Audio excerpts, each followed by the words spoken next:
Degan sizlarga ximir turush silib etadigan bir yumshoq pranikni ko'rsatma. Hamma birlikda etib ketaylik. Ketarlik materiallar bo'lsa 2 dona tuxum, 70 gram shakar, 4 gram ximir turush, 85 gram sut, 70 gram sumay, 400 gram un, 3 gram powdafin, 40 gram masala.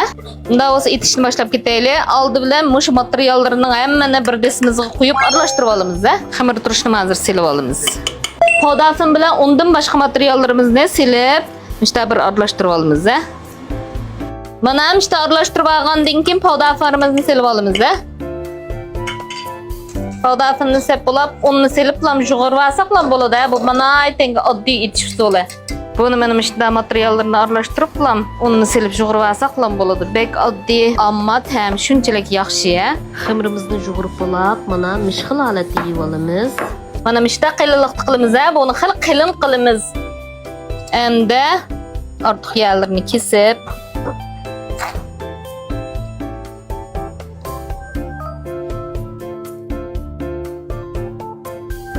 mana miş xamirimizni 3 kübülep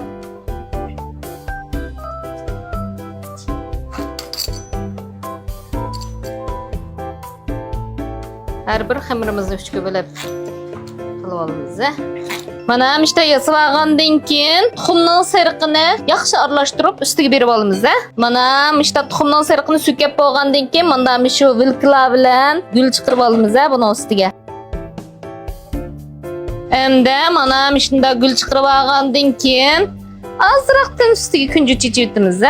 Endi osti o'ti 210, usti o'ti 200 qilib 12 minut achoq pishiramiz. Mana bu pranikimiz 12 minutda shunchalik chiroyli pishibdi. Cho'qim uyingizda etib sinab qo'ying. Shunchalik yumshoq, lazzatli chiqdi bu pranik. Shajar davomli o'quvchi qabul qilyotdi. Men sizlarni shajar